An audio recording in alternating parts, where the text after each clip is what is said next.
ran as a compassionate conservative and a pretty centrist Republican, the distance between where they ended and where they started wasn't nearly as great as it is now, where you have an Obama administration that's probably to the left of Bill Clinton and a Donald Trump direction, in particular a congressional Republican direction, that's well to the right of where George W. Bush was. So you're talking about really wrenching significant change on a whole series of fronts, starting with the Affordable Care Act, but extending to taxes, foreign policy, et cetera. And I think Democrats, without doubt, their principal concern at this point is figuring out what is their strategy to respond to what could be a legislative blitzkrieg. Ron, you're right. There is a lot on the plates of both parties right now, particularly the Democrats, as they try to decipher that. But the Justice Department, too, we want to point out, is examining, we've now heard, the FBI handling of the Clinton investigation. I want to ask you, Lynn, do you believe that there's a way James Comey can survive?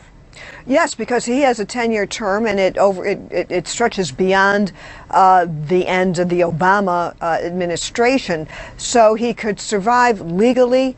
We don't know if he could survive calls for him to step down, but my guess is that Democratic calls, or even Republican criticism, wouldn't make him cut and run, because that's not the reason you have these terms of office for directors. It's to give them some independence.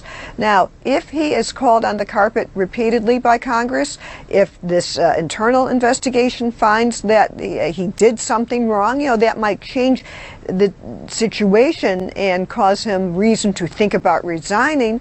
But I think the idea that people have terms of office is something the public maybe should think about when they say, should he resign? He doesn't have to resign, and he can't be fired.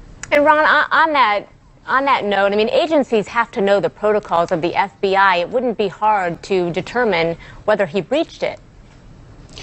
Well, George Bundy, who was the national security advisor famously for Lyndon Johnson, said the color of truth is gray. And many of these decisions are judgment calls. But, Democrats are certainly outraged at the decision by Director Comey to put out the letter on the one hand about an investigation into the renewed investigation into the emails that they were able to close very quickly, and not to really release anything about whether they were investigating contacts with Russia and the Trump campaign. So there's a lot of fire at him, but whether they violated the FBI's internal protocols or the Justice Department protocols, I mean, that's going to be in that color of gray, and we'll see where the IG ends up. And Congressman John Lewis is making a statement that a lot of people are watching this morning, questioning Trump's legitimacy as president. Let's listen to this.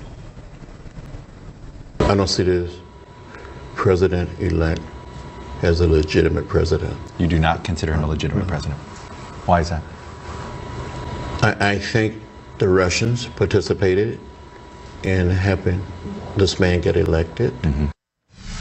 All right, so we have Donald Trump this morning reacting to that on Twitter. He said Congressman John Lewis should spend more time on fixing and helping his district, which is in horrible shape and falling apart, not to mention crime infested, rather than falsely complaining about the election results. All talk, talk, talk, no action or results.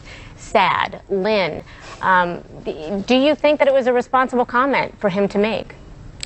I think in this case he's entitled to his view given the facts out there, but let's just put this in the context that Donald Trump, as everyone knows, was a chief advocate of the birther movement, which served to try to delegitimize the election of Barack Obama as president because of the false claims that Trump was a leader for. That Obama wasn't born in the United States. So, as we evaluate the incoming Trump presidency, I'm not looking for consistency here. But if you want to understand where Congressman Lewis is coming from, I think that's just helpful to keep in mind that the Russian hack is a set of conclusions by intelligence agency that has some foundation.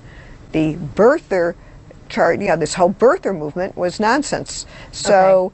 So you could see that everyone is entitled to their own view, and we'll hear this in this discussion, and Ron, and you know this, but you're not entitled to your own set of facts. All right, Lynn Sweet, Ron Bronston, I'm so sorry we've run out of time, but appreciate your insight as always. Thank you. Thank you. Thank you. All right, let's take it to Poland, which is welcoming nearly 4,000 American troops today. It's part of